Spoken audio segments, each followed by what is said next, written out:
Dios dijo que sea luz y se hizo la luz. Quiere decir que primero vino la palabra, pero la Shoah no vino primero la palabra, fue el hecho. Y después se preguntó qué fue. O sea, sí, en principio, nosotros después de la guerra no pudimos hablar porque no sabíamos cómo decir. Entonces la gente utilizaba, ¿dónde estuviste viviendo antes de la guerra? Porque no había palabra Shoah ni holocausto, no existía.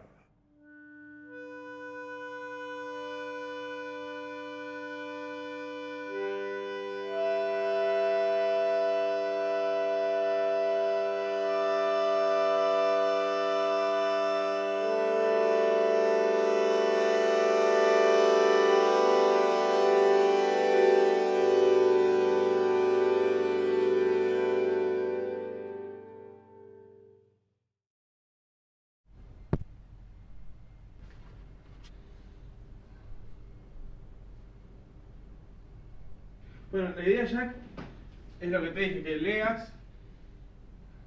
Marqué unos fragmentos que quiero que leas. No puedo. De verdad que se me hace muy difícil. ¿En serio? Sí, de verdad que sí. Ah, pues yo pensaba que... Sí, debe ser mi hija o mi nieta. ¿Por qué? No sé, se me hace muy complicado, muy difícil. Uno se pregunta por qué demoró casi más que 50, 60 años para hacer documentales y entrevistas a sobrevivientes. Yo tenía como una autocensura, no que me propuso, no voy a hablar, pero automáticamente para mí fue así. Por eso los sobrevivientes se unieron entre ellos, que podían hablar sin pudor.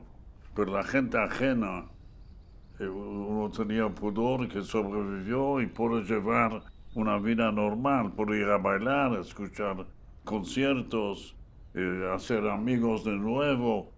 La gente ajena no podía comprender esto.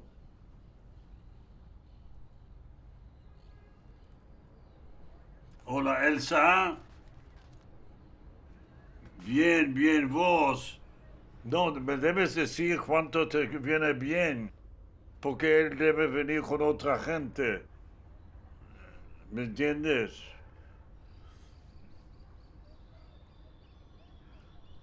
¿Quién? Sí. No, es argentino. Sí, está haciendo un documental. Entonces, como él ahora está aquí, podemos organizar ya para el día que es más cómodo para vos.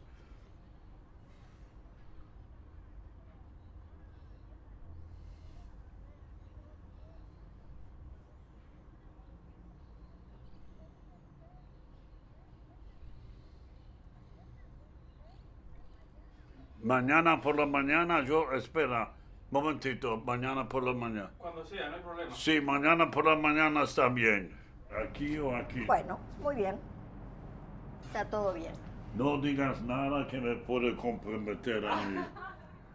Cuando salió la idea de hacer una filmación de mis recuerdos, mi vida, me recordó mi encuentro con Elsa Ostenheld, el momento donde ella me dice, Jacques, de verdad, vos sos la única persona que yo pude hablar con vos, vos sos la única persona que me puedes entender, porque los dos tenemos una cosa paralela muy trágico.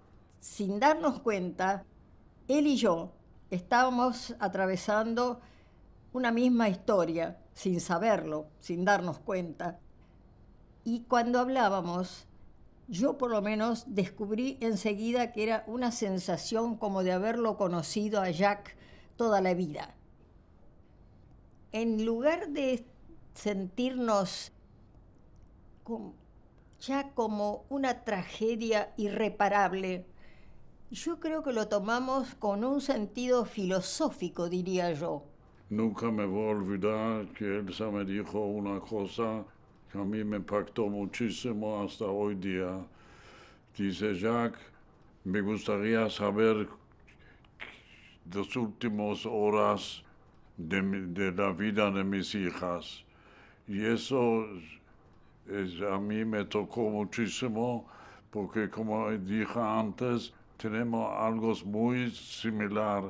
Y yo, desde Elsa me dijo esto, yo también pensé cómo fue las últimas horas de la vida en Auschwitz antes que fallecieron o matados mi familia. El hecho nos cuenta, no que uno opina, porque la historia de la humanidad es la historia de matanzas. No es por casualidad que los 10 mandamientos, uno de los primeros que no matarás. Ahora, ¿por qué lo pusieron no matarás? Porque la gente se mataba. No había una ley que no puedes volar. ¿Entiendes? Sería ridículo. Ahora, para la gente que no se puede imaginar, no matarás, es una cosa muy extraña. Si yo nunca pensé de matar a nadie, pero aparentemente el hombre es el enemigo más grande de sí mismo.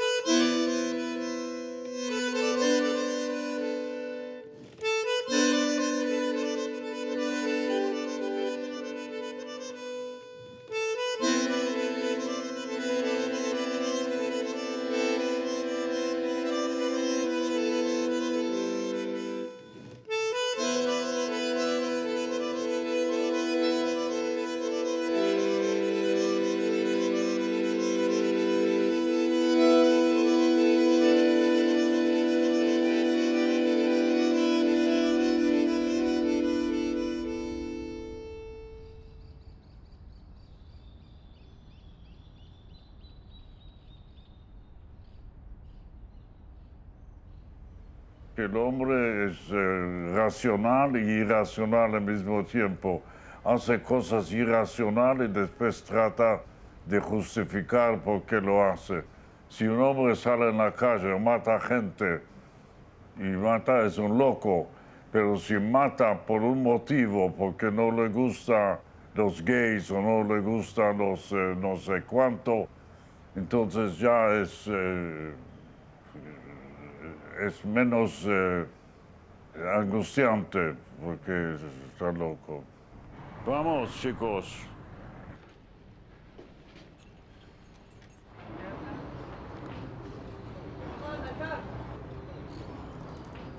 ¿Cómo andas?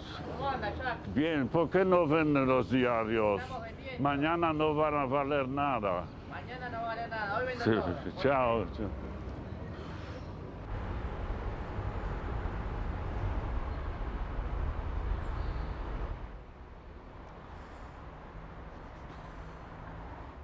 Pero cada tanto a un candidato, al menos de capital, al menos de Buenos Aires, van a tratar para poder charlar un ratito sobre cuestiones que pasan. Qué lindo día.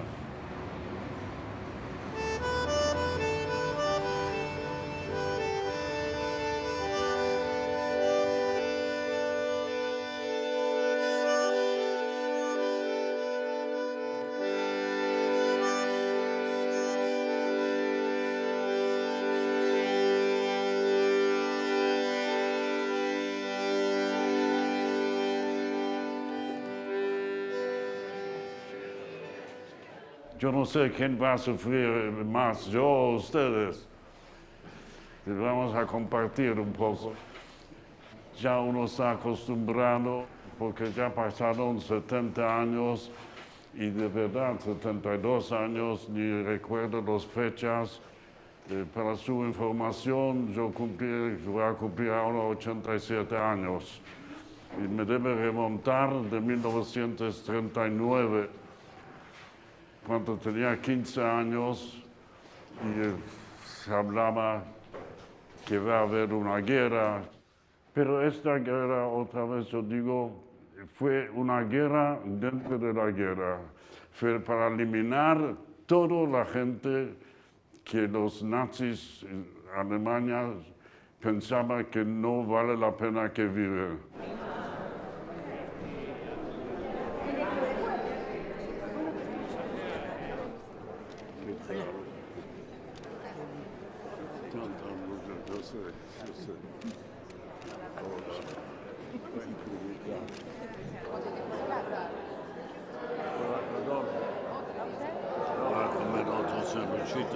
¿Cuál te gusta? ¿Este? Sí, ¿Con jamón? No sé qué tiene. ¿Es kosher? No. Pero no importa. Asociar el nazismo exclusivamente con la destrucción de los judíos es cometer dramáticas omisiones que nos perjudican a todos, tanto a judíos como a no judíos. Entre las primeras víctimas de discriminación y persecución de la Alemania de Hitler estaban los opositores políticos, comunistas, socialistas, socialdemócratas y sindicalistas mayoritariamente. Otro grupo de víctimas lo constituyeron las personas con discapacidad y aquellas internadas en instituciones hospitalarias. Eran consideradas inútiles, una amenaza a la raza aria y ocupaban camas que podían ser utilizadas para los soldados heridos. El régimen nazi también persiguió a los testigos de Jehová. Muchos de ellos fueron encarcelados en campos de concentración.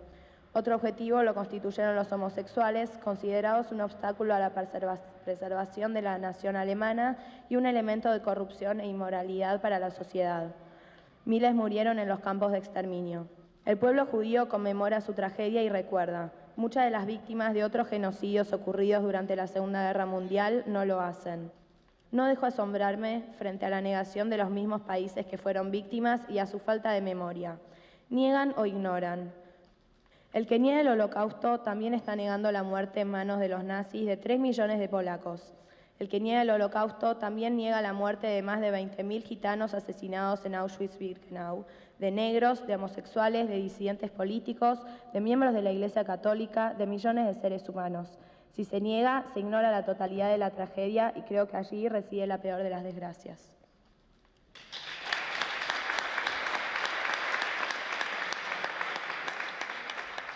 Polonia fue tan rápido, el 1 de septiembre, el segundo, tiraron una bomba pequeña sobre la ciudad, no causó mucho daño. 7 días después ya Lodz fue ocupada. Cuando entraron los alemanes el primer día, colgaron 6 personas en la plaza y dijeron que si alguien se va a resistir, se va a hacer el castigo. No había comida, la gente se murieron de hambre, la gente se pusieron ciegos, los pies hinchados, porque no tenían vitaminas, no tenían nada. Chicos de 5 años o 6, 7 no recordaban que es un vaso de leche, que es una fruta y nada. Y la mayoría murieron y a vez en cuando, cada 5 o 6 meses, había selecciones, se llamaba. La gente que dice selecciones piensa qué corbata se compra, se selecciona. Esa es otra cosa. ¿Quién va a morir ya y quién lo va a quedar algunos meses para sufrir y después morir? Dejaron toca de queda y nadie podía salir y eso, un grupo de gendarmes y SS, en cada patio hacía la gente descender y mirar a la casa si alguien se esconde, y los chicos y los viejos enfermos los sacaron y enseguida a la estación para deportar al campo de la muerte.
Bueno, vamos a tomar un café porque el hombre no vive solamente de películas.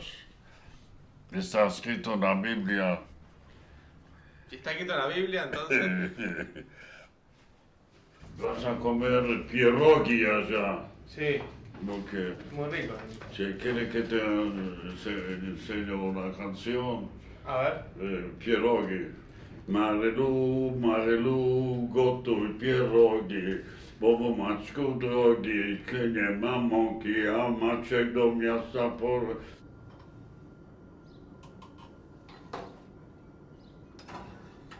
¿Cómo se puede hablar a la gente? Si hablas así, no das los detalles, piensa que niegas, pero yo a veces digo, es para protegerme a mí mismo, no puedo transmitir todo.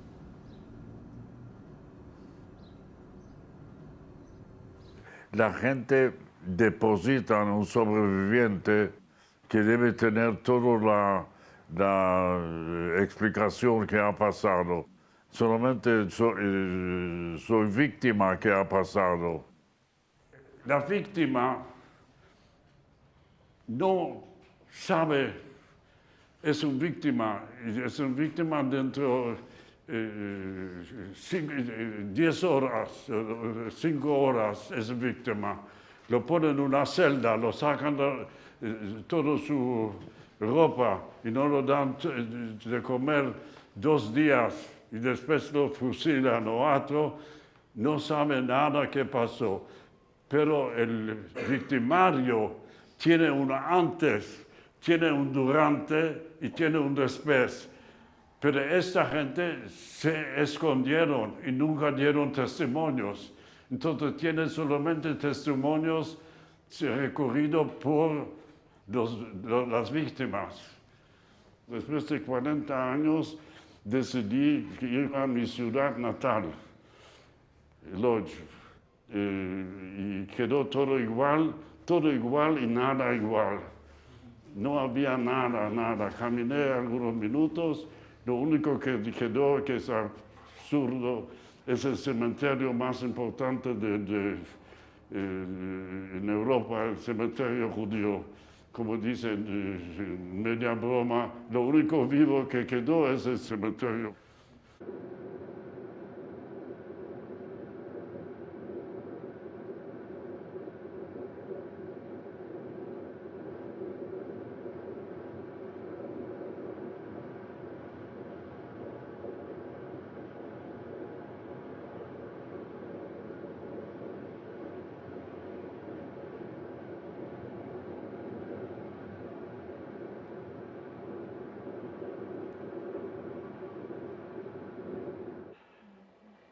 Ahora llegamos al monumento principal. Bueno. yo no sé porque vine aquí, pero una necesidad o de sufrir o de recordar, todo está mezclado. Bueno, uno hace que siente un momento, yo filmando esta tragedia, como yo puedo ser tan tranquilo y caminar por este camino donde caminaron las víctimas del nazismo. Que aquí murieron 100,000,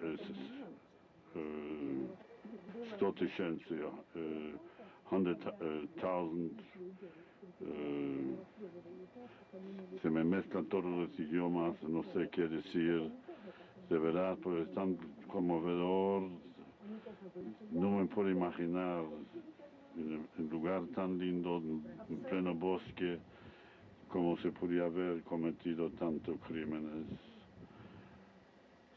Es algo, me recuerda de Kaczorowski, su canción de Ponari. Vielen Wegen zu Ponarsus führt kein Weg zurück. Wo verschwunden ist dein Tate, mit sich durch dich. Und die Welt hat geschwiegen. Und die Bäume haben geschwiegen. Und der Himmel hat geschwiegen. Was ist gewesen, du? Wer kann wissen und wer kann uns schätzen das? Die mit Zeivis, die geblieben wie ein Denkmal, Eides, Adu in Lodge, ist gewesen ein jüdisches Leben. Das ist das einzige Zeichen, was sie geblieben. Kein anderes Zeichen ist nicht in Lodge. Man kann gehen Schuhe lang mit Ethnischkeit. Alles ist wie gewesen. Aber das ist geblieben, von es nicht gewesen, die mit Zeivis, es nicht gewesen, der bei Säulem, von Menschen kämen und nicht geglaubt und gekannt glauben, man hat gelebt, 200.000 Juden und jetzt geht man in die Gas mit nicht gar ein Jid. Bloß die mit Zeivis sind Eides, die Teute sind Eides, gewesen ein jüdisches Leben. Die Zeit, Gruß, verdeckt, die Teute, die alle mit Sevis, sind nicht du Wesel zu bereinigen, sind nicht geblieben gar Jorschim, sind nicht geblieben gar Menschen, wo das dann kommen. Das Verjusimt ist das, die Teus wie ein Feld, die Teus, die alle Greens, was man sieht, die alle Bäume, und jeder Grün Blättel, und jeder liegen mit Sevis eingesinken, also ja eingesinken wie das ganze jüdische Leben in Lodz. Und die Weisen können auch nicht reden. Hast du nicht du was zu sagen? Wir können nicht glauben, aber das ist...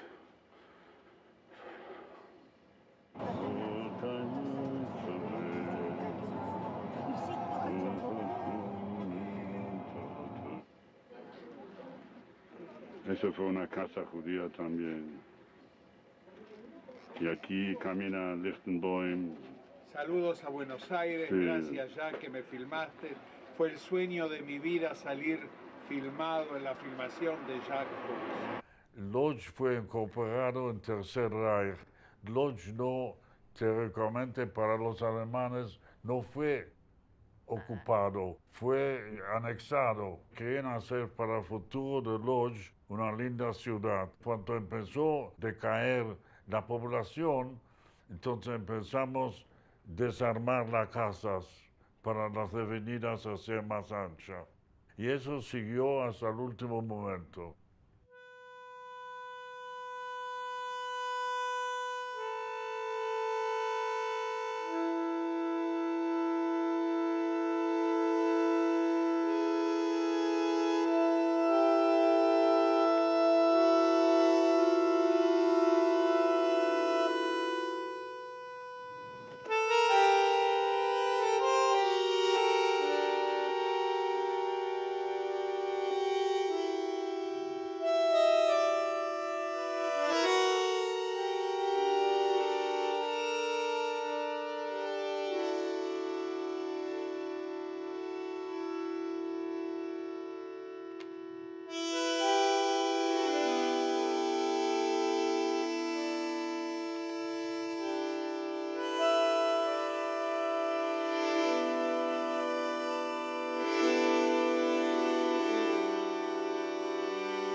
Después de 57 años, estoy ahora en Lodz y estoy mirando mi propia historia.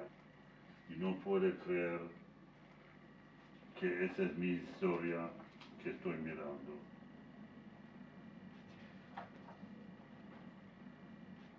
O soy otra persona porque es imposible revivir.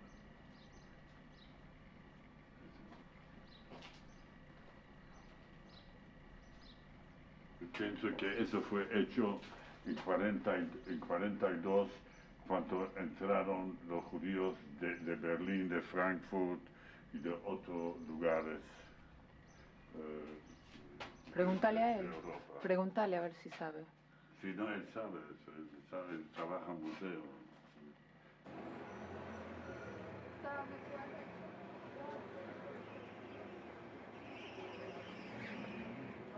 The ghetto started here, and there were old buildings, very precarious buildings.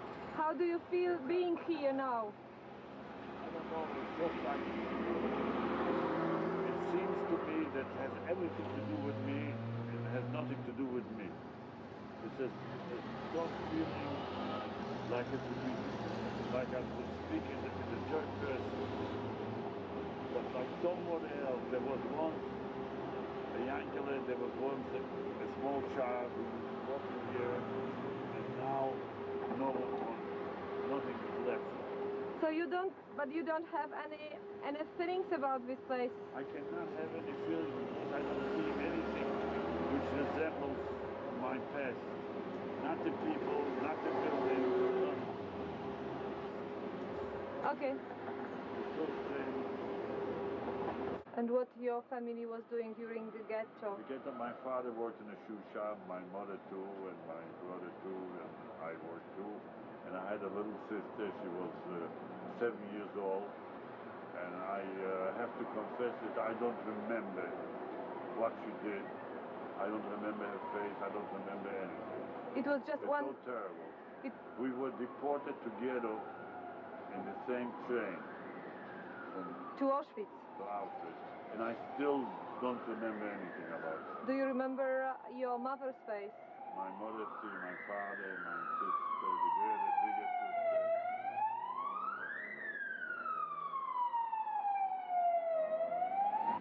You was hidden before the We were deportation. hiding. How all family were Whole family, we were hiding in a small room.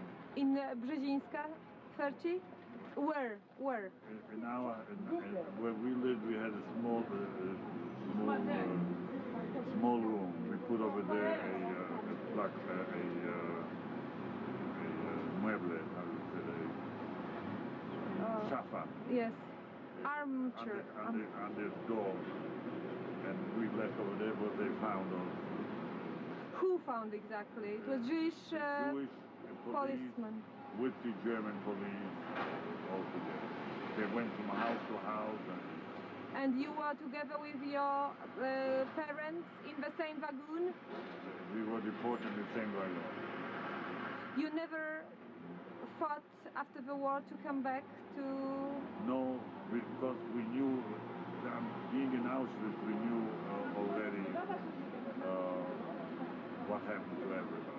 Did you know that your family died? Yes, we knew, we haven't seen. This is And your brother?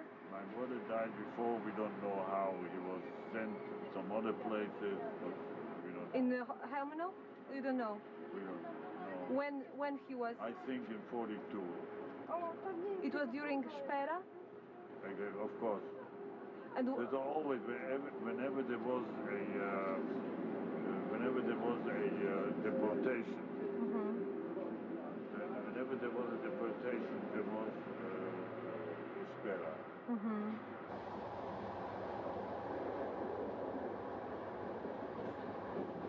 Yo de principio quería tener una conversación con Diana porque entre nosotros también es una brecha, una generación. Sus padres eran sobrevivientes de Polonia, así que podemos hablar de la vida que como fue en Polonia, especialmente en Lodz, la vida antes de la guerra, y poner mucho énfasis, que yo siempre sostengo que hablar cómo hemos sufrido, cómo hemos perdido, hablar de qué hemos perdido. Hay algo que es muy interesante lo que vos decís, y siempre a mí me admiró mucho en vos esto, que vos tenés como mantenés un recuerdo muy fiel de tu lugar, de tu ciudad, de tu infancia, de todas aquellas cosas. Por un lado decís todo lo que se perdió durante el Holocausto, pero al mismo tiempo, en el recuerdo de todo lo que se perdió, vos me traes una imagen viva, pujante, vibrante, a veces alegre, de cómo era la vida. Y hay algo que nos pasa a muchos hijos de sobrevivientes,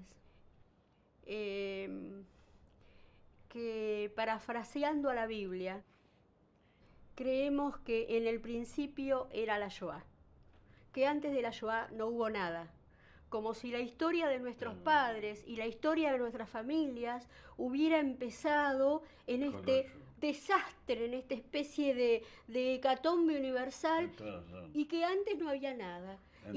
¿No? Y entonces cuando uno empieza a descubrir que mi mamá, mi papá, mis tíos, que vivían en un mundo, en una sociedad en donde había partidos políticos, actividades artísticas, escuelas, familias, peleas, deportes. Es decir, mi papá era deportista y jugaba al fútbol, y yo le decía, ¿al fútbol en Polonia?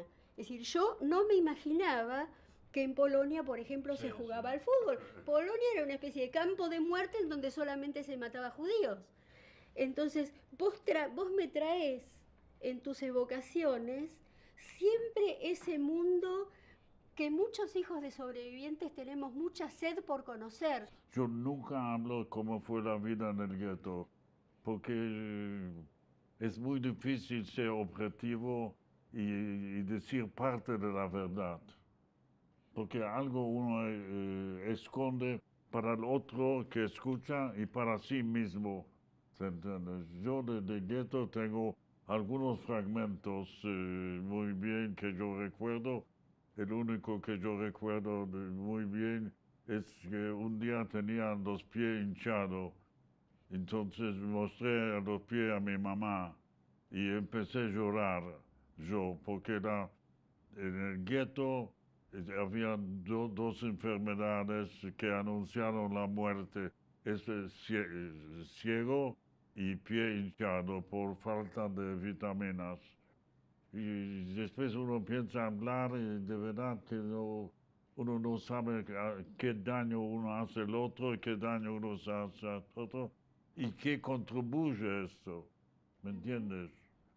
Ahora, mientras tanto, vos me hablas, se me prende cosas y uno no sabe cómo relatar, uno mismo no sabe. ¿Tenías una novia en el gueto? En gueto, no novia, pero una chicas simpatía. que me gustaban. Una simpatía, como se decía antes. Nosotros cantamos cosas revolucionarias, ¿no? Ustedes eran militantes. Yo quiero hablar del amor y vos me hablas de lo revolucionario, ¿te das cuenta? No sé por... en Yiddish se dice, Achavete es nicht kafroi. Claro. Una compañera no es una mujer. Sí. Así que... Pero acá entre vos y yo sabemos que es mentira.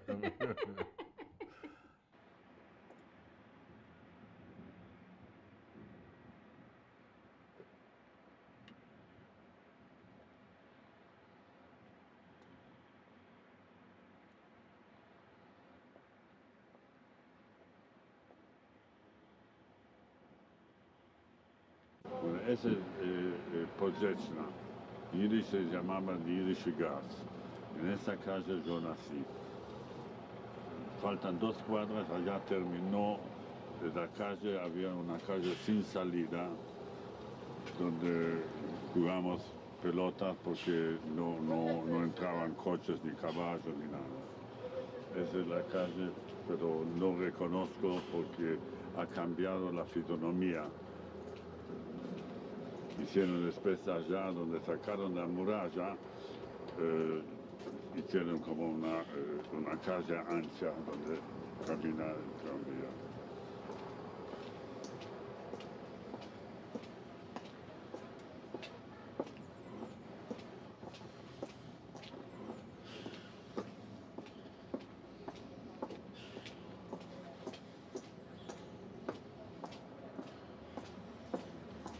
Mira, aquí recuerdo había el hielo, donde vendían hielo en esa calle.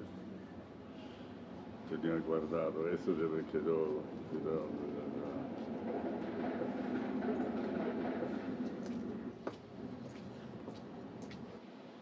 aquí fue la escuela mía, ahora no hay nada, fue una escuela vieja, pública polaca. Y al lado, this was the Jewish school.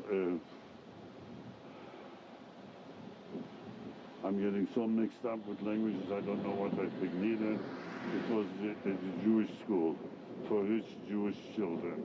In this way, it was an old building. Our school, where now it probably was taken off. Y es interesante, uno no se puede imaginar todas esas ventanas que uno ve en cada habitación, en cada vivienda de un ambiente o dos, había como un Werkstatt, donde la gente trabajaba y se podía escuchar el ruido de la máquina de tejer o de coser, de hammer, ¿cómo se llama? Martillo. Y aquí en la calle vinieron gente y hicieron performance, cantando. Toda la gente de las ventanas miraron de arriba y aplaudieron.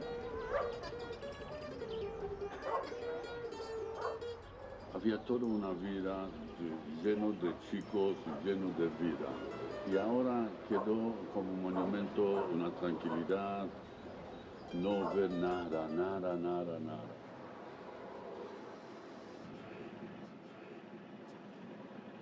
Bueno, esas son memorias. Aquí hace 62 años, y repito cada vez, que comenzó. Los alemanes nazis entraron así, pero nunca me podía imaginar qué pasó, y nunca me podía imaginar que después que fuimos deportados hace 57 años a Auschwitz, que voy a regresar aquí con mi hija. Es una cosa, pero yo no sé qué pasa con la edad, que ya no puedo llorar, al contrario, cuando hablo con Mariana ella se pone con lágrimas.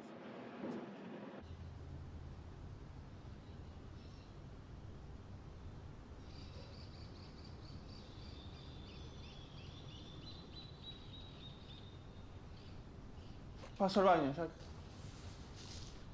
Voy al baño. Sí, esa es buena idea. Escucha, ¿quieres un té o algo? No. ¿Almorzaste? Almorcé, sí. ¿Seguro? Seguro, sí. Si no, el té siempre hay. No, gracias.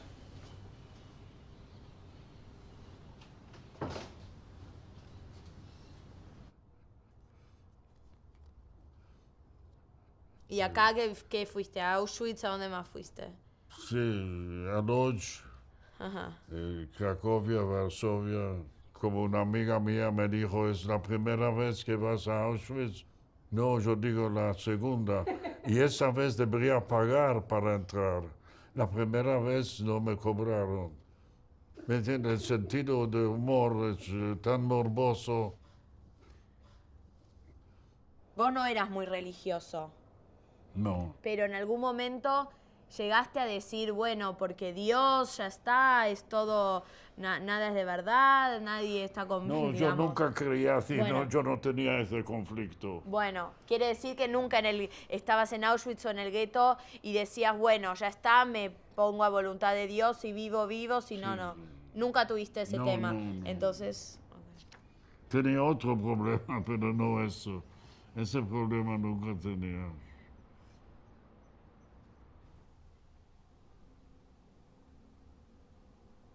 Cuentan, yo sé, hay tantas anécdotas que cuentan que los judíos alemanes cuando llegaban a Auschwitz, después de las elecciones, veían los chimeneas. Entonces le dijeron allá, se queman todos tus padres, tus hermanos que dejaste. Dice, no puede ser, eso allá queman, ¿cómo se llama? Trapos. No podían creer. No. Que estuve allá, como dice Wiesel, nunca pude transmitir que vivía. Y que no estuve allá nunca se puede imaginar. No puede, no es imposible. Nosotros clandestinamente, no yo, mis amigos un poco más grandes, teníamos una radio y escuchamos de la BBC de Londres que todos los transportes que van de nuestro gueto todos los días, 10.000 personas, van al campo de la muerte. Y yo recibí esta noticia y entre los grupos de amigos muy íntimos hablamos, eso no puede ser, en el siglo XX eso debe ser propaganda de los aliados para despreciar el Tercer Reich. Cuando yo llegué a Auschwitz, ya me separaron para, no sé, para ir quizás a Alemania, que fue, encontré un amigo, entonces ese fue mi primer día. Él dijo que tiene hambre, que no aguanta. Yo dije, Martín, ¿cómo puedes hablar de hambre? ¿Cómo puedes? Y yo me desmayé. Y él me dio una, así con el pie, dice, levántate, si no vas al horno. Y allá ya no había más secreto.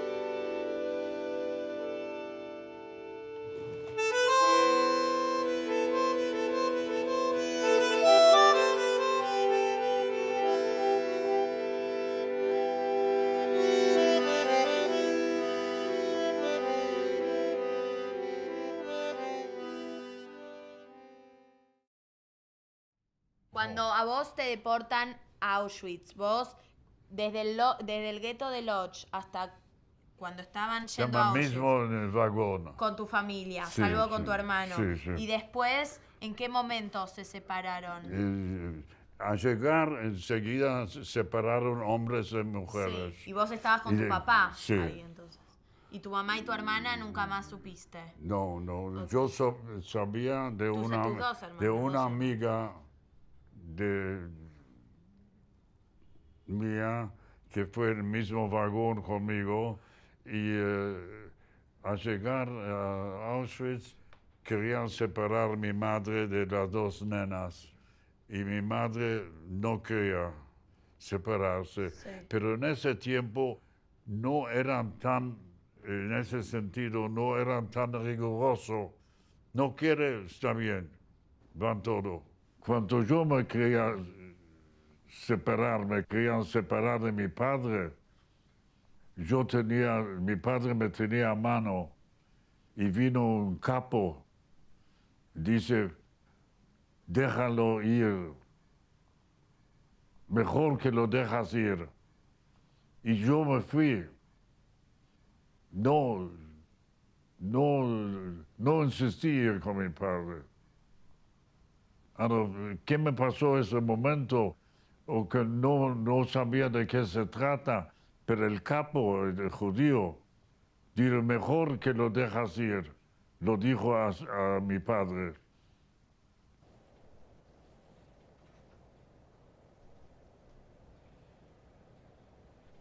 Pero nadie se imaginaba. Nadie, no. Se sabía, es lo mismo como la muerte. Nadie se puede imaginar la muerte. Automáticamente...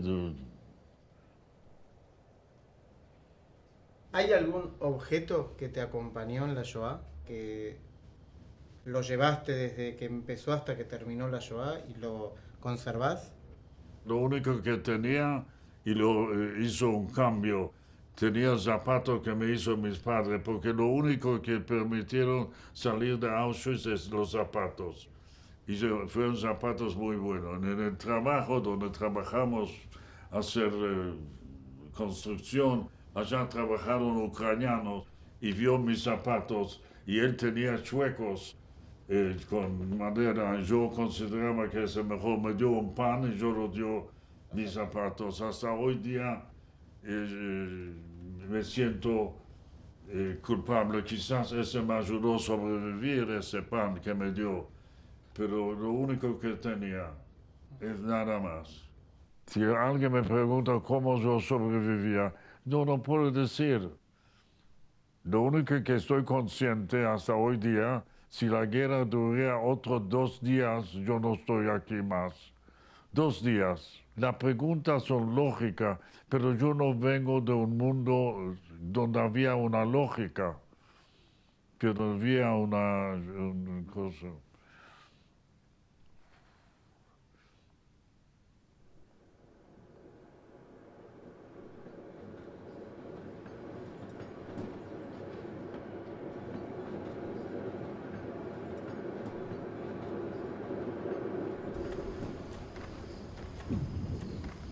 El ejército de aliados se acercaron, nos pusieron sobre vagones abiertos.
Al caminar vi una casa. Yo entré allá y subí arriba en la montaña de Eno. Y el calor que me dio el Eno y el olor, me quedé dormido.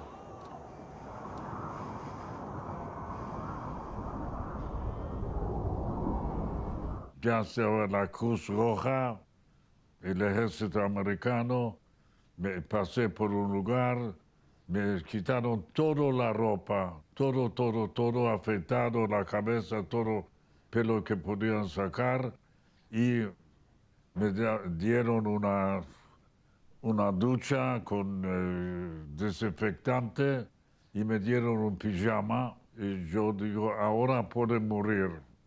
Ahora, ¿por qué yo dije que ahora puede morir? ¿Por qué no dije que ahora puede vivir? Bueno, con mucho filosofiando, aparentemente dijo que ahora puedo morir porque voy a morir como una persona. Porque antes, 2 semanas, 3 semanas, en el campo nosotros había una montaña de esqueletos, no gente más. ¿No tienes hambre? Ahora no. Va, más o menos, ¿no? ¿Cómo? Puede ser. Pero no quiero hacerte cocinar. ¿Cómo? No quiero molestarte. ¿Por qué no quieres molestarme? Y porque que te pongas a cocinar. ¿Por qué no quieres molestarme? ¿Qué te jode que me molestas un poco? Y no, me pone incómodo. Y sufre un poco. Te voy a hacer algo muy especial que se come en Pesach.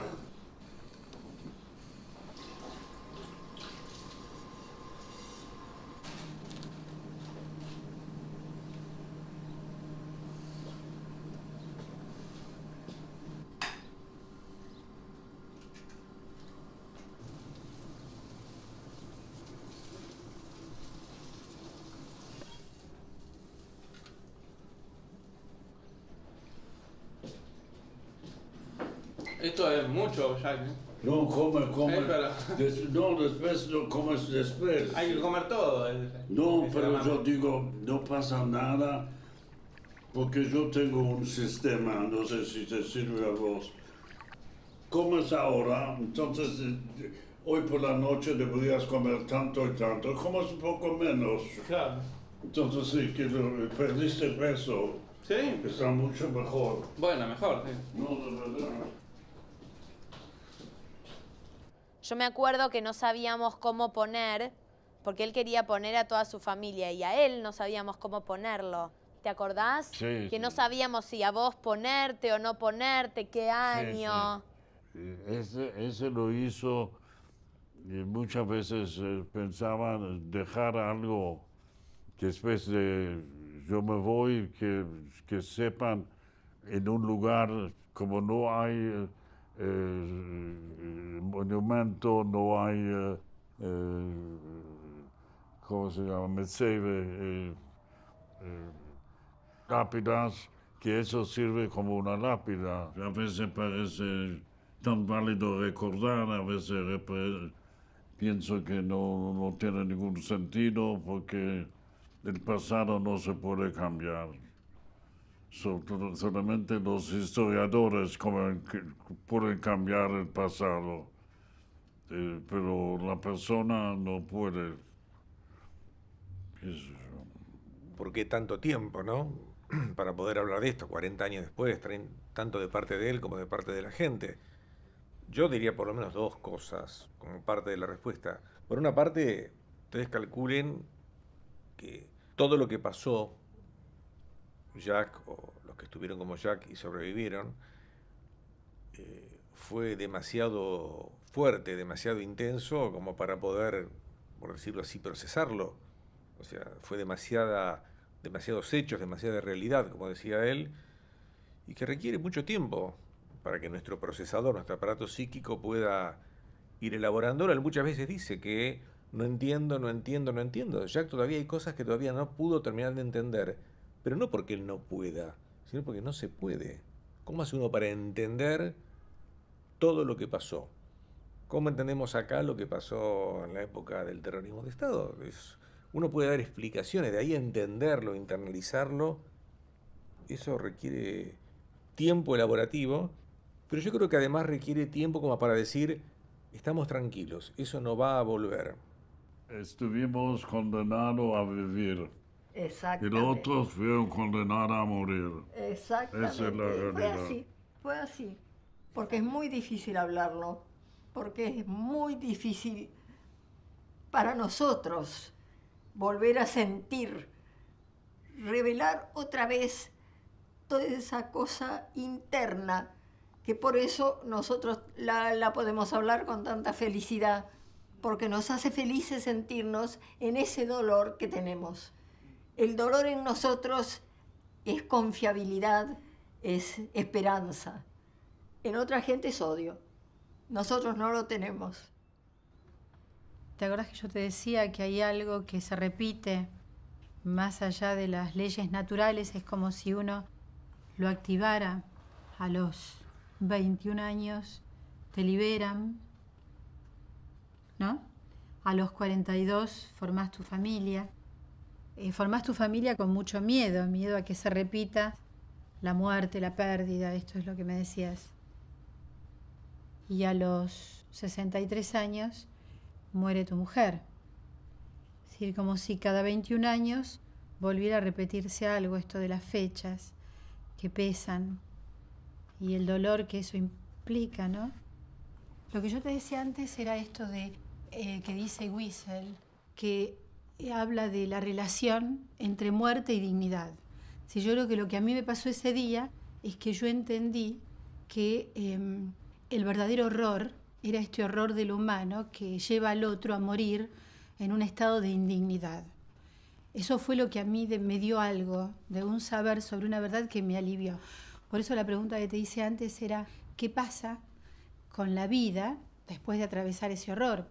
En principio nosotros nos aferramos en la vida y nuestra venganza fue mostrar que a pesar de todo, los nazis no nos podían deshumanizar, a pesar que podían haberme quitado todo, mi familia, mis amigos, a mi salud y todo, pero no nos podíamos deshumanizar. Después de la liberación hicimos nuevos amigos, aprendemos a amar otra vez, respetar a la gente, emocionarse. No hay siempre una lógica por qué recordar. Yo pienso recordamos por muchos motivos. Uno porque recuerda. Y después viene la intelectualización. Uno recuerda quizás mi testimonio o recordando podemos aprender algo. Y ese es el único motivo de recordar. No recordar con odio, no enseñar a la gente que deben odiar. No, ese es el lema, por lo menos mío. Es recordar que el hombre está capaz de las dos cosas, amar y matar. El mensaje mío es tratar de recordar qué ha pasado, pero no vivir en el pasado, vivir hacia el futuro. Y creo que debemos profundizar y aprender, por lo menos la gente que gobierna en el mundo, ver en qué forma se puede eliminar esta enfermedad que se llama odio. Porque del odio sabemos cómo comienza, pero nunca sabemos cómo termina.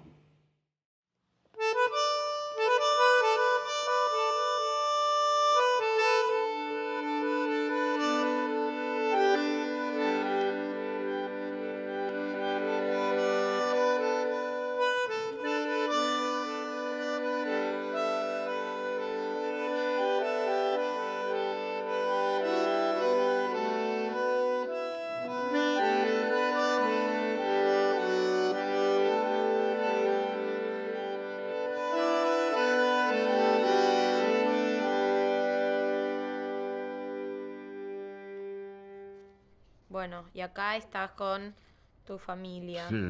¿En dónde es esto en el plan? Eso es afuera de Lodz, como 10 kilómetros, pero en ese tiempo 10 kilómetros fue, aunque había un tranvía que llegó allá, pero ya consideramos lejos.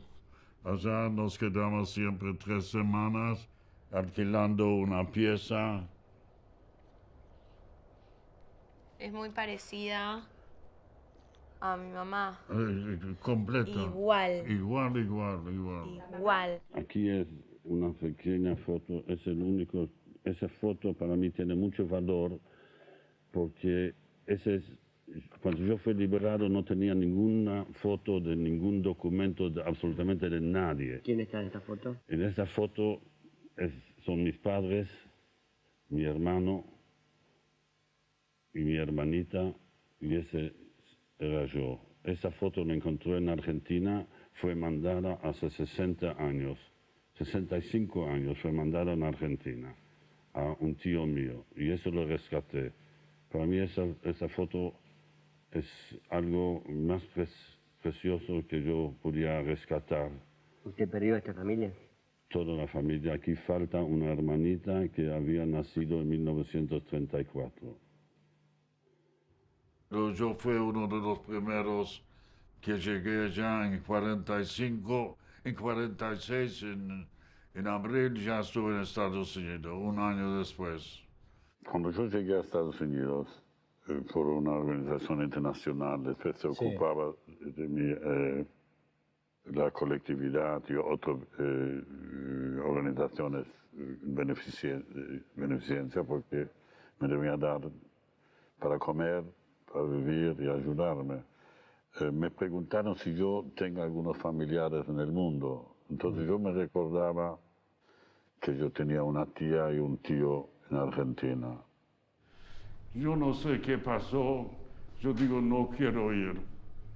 ¿Por qué yo no quería venir a Argentina? Si yo vengo a ver a mi tía, me va a preguntar qué pasó con tu hermana, la otra hermana, con tu hermano, con tu papá, tu hermano, con el primo, con el tío, con tu vecino. ¿Qué pasó? Todo muerto y vos vives. Me agarró un miedo, pero yo no lo hice en ese momento, quiere que me comprende.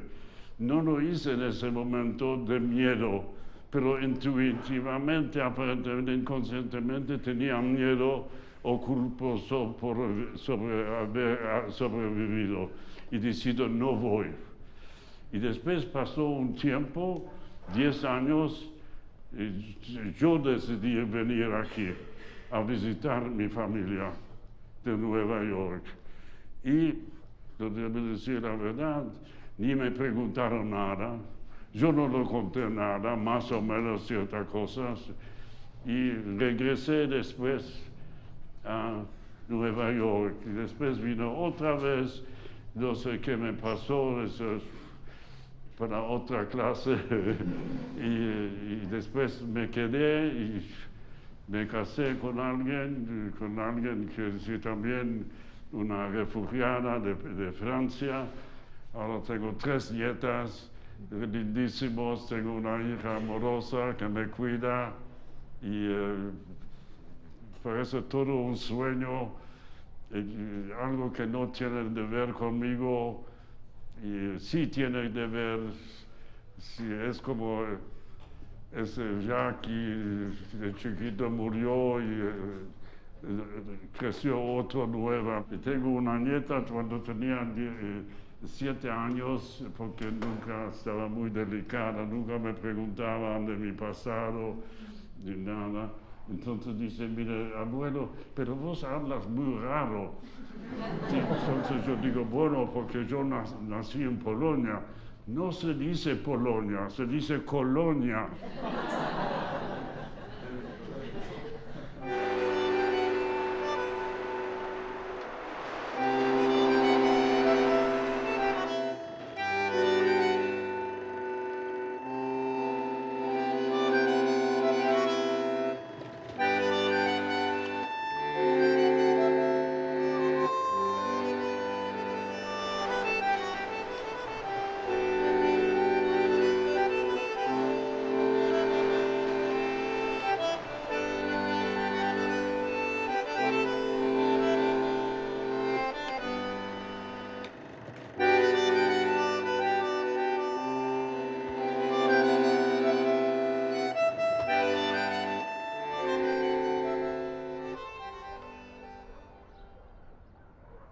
Una vez recuerdo cuando fui a trabajar un corto tiempo en Puerto Rico Y yo no me podía imaginar, parecía un paraíso de sueño que uno no podía creer.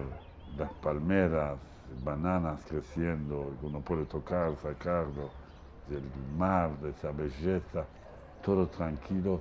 La primera cosa que me ocurrió pensar es, todo eso fue igual mientras tanto yo estaba en Auschwitz, en el gueto.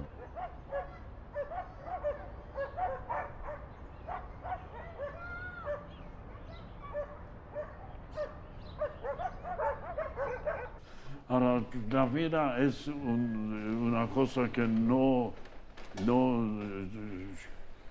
que brota. No sabemos qué. Yo puedo entrar así sentimentalmente de cosas que recordaba del gueto, de un arbolito que yo donde jugaba fútbol, creció un arbolito sobre una muralla como había en Polonia cierta muralla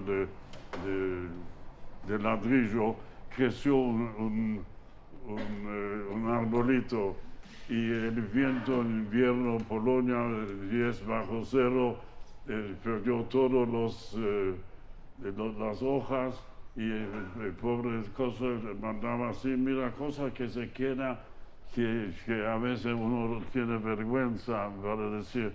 Yo digo que qué fuerza. Vino primavera y empezó a salir las hojas. Cierro los ojos y lo puedo ver, esa muralla y este arbolito con tanta fuerza. Los raíces entre una ladrillo en otro, puso los raíces y allá se mantuvo y quería vivir y vivía así. Así yo hago como una, no sé, paralelo con mi vida, qué sé yo, ¿por qué? ¿De dónde sacó tanto esfuerzo?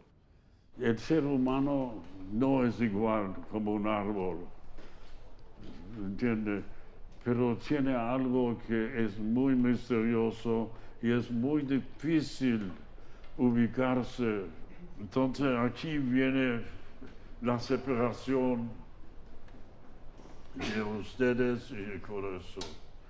Y a veces uno se pregunta si vale la pena venir aquí y molestarle a usted. Había un gran poeta, vive Elie Wiesel, que dijo que cada persona que escucha un testimonio de la Shoah se convierte en un testigo. Todos ustedes se convierten en un testigo de la Segunda Guerra Mundial.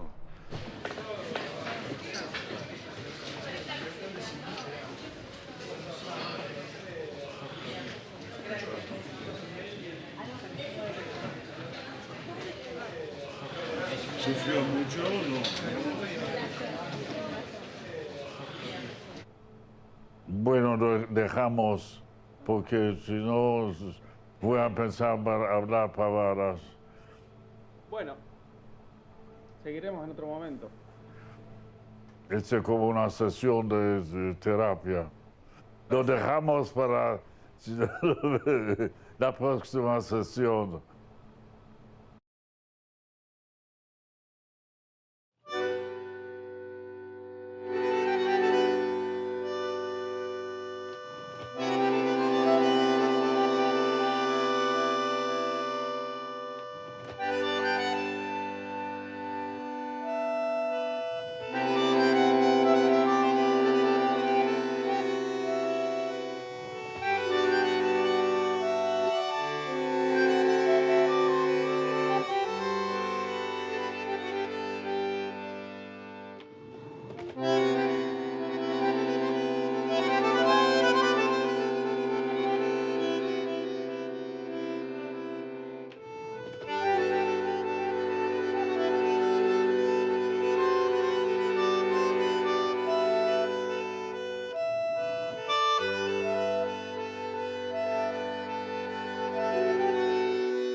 Bueno, la idea, Jack, es lo que te dije, que leas. Marqué unos fragmentos que quiero que leas. No, yo no puedo. De verdad que se me hace muy difícil. ¿En serio? Sí, de verdad que sí. Ah, pues yo pensaba que...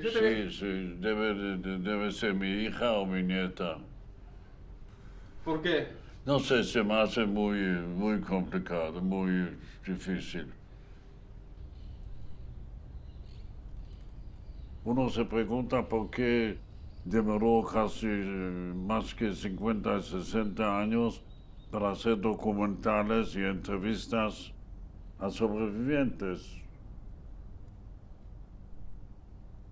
Yo tenía como una autocensura, no que me propuso, no voy a hablar, pero automáticamente para mí fue así. Por eso los sobrevivientes se unieron entre ellos, que podían hablar sin pudor, pero la gente ajena, uno tenía pudor que sobrevivió y puede llevar una vida normal, puede ir a bailar, escuchar conciertos, hacer amigos de nuevo. La gente ajena no podía comprender esto.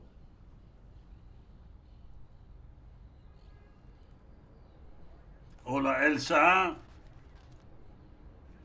Bien, vos. No, me debes decir cuánto te viene bien, porque él debe venir con otra gente. ¿Me entiendes?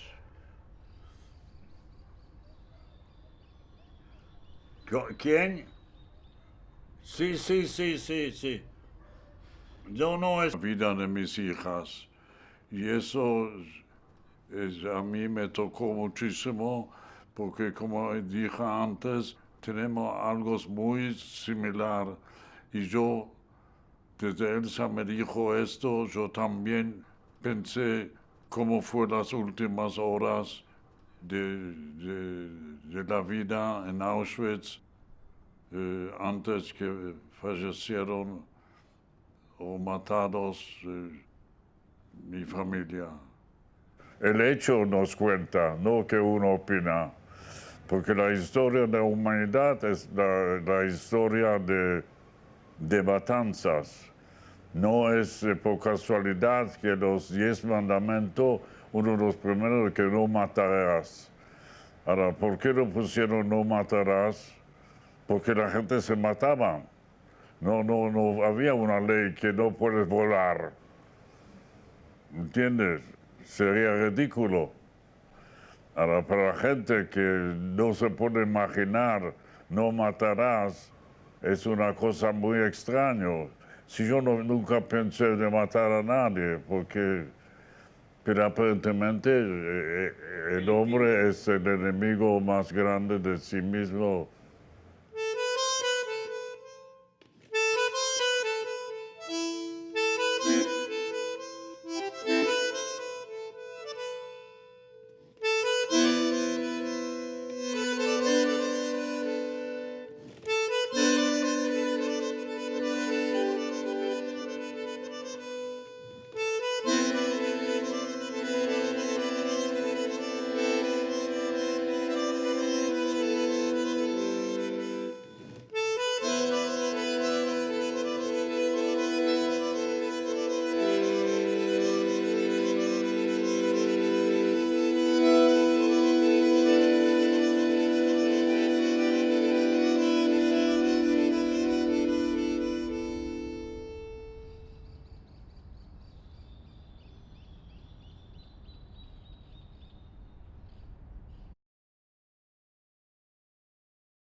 Dios dijo que sea luz y se hizo la luz.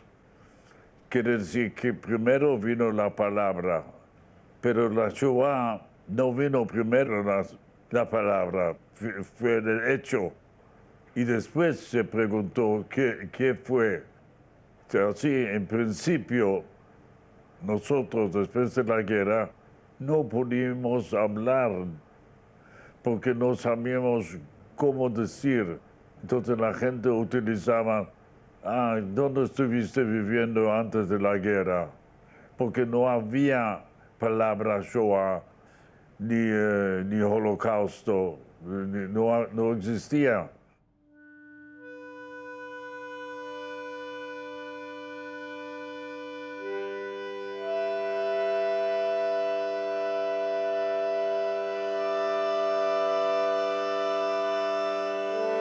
Argentino, sí, está haciendo un documental.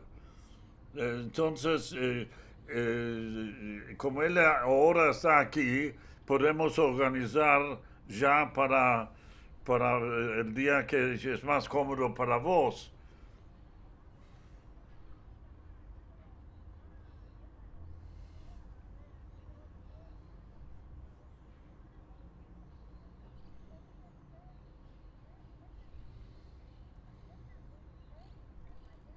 Mañana por la mañana, espera, momentito, mañana por la mañana. Cuando sea, no hay problema. Sí, mañana por la mañana está bien.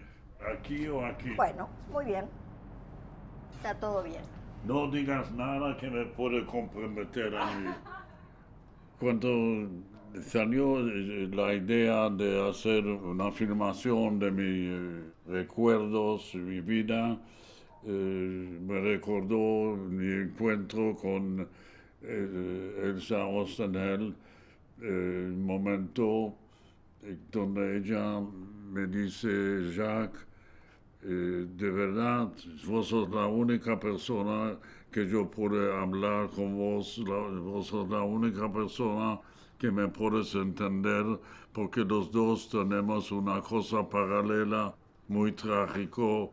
Sin darnos cuenta, él y yo estábamos atravesando una misma historia, sin saberlo, sin darnos cuenta. Y cuando hablábamos, yo por lo menos descubrí enseguida que era una sensación como de haberlo conocido a Jacques toda la vida. En lugar de sentirnos ya como una tragedia irreparable, yo creo que lo tomamos con un sentido filosófico, diría yo. Nunca me voy a olvidar que Elsa me dijo una cosa que a mí me impactó muchísimo hasta hoy día. Dice, Jacques, me gustaría saber las últimas horas de la... El hombre es racional y irracional al mismo tiempo. Hace cosas irracionales y después trata de justificar por qué lo hace. Si un hombre sale en la calle y mata gente, y mata es un loco, pero si mata por un motivo, porque no le gustan los gays o no le gustan los no sé cuánto, entonces ya es menos angustiante, porque está loco. Vamos, chicos.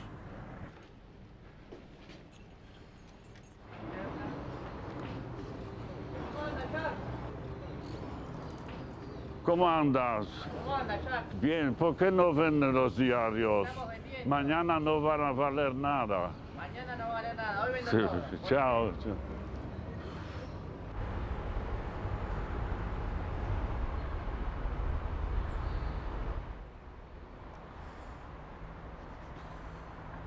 Pero cada tanto a un candidato, al menos de capital, o de Buenos Aires, van hasta TV para poder charlar un ratito sobre cuestiones que pasan.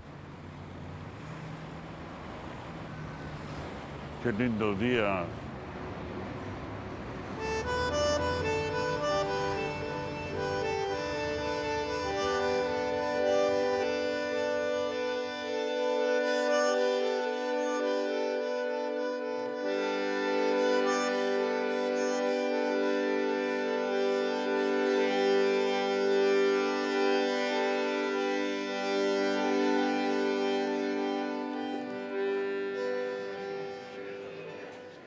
Yo no sé quién va a sufrir más, yo o ustedes.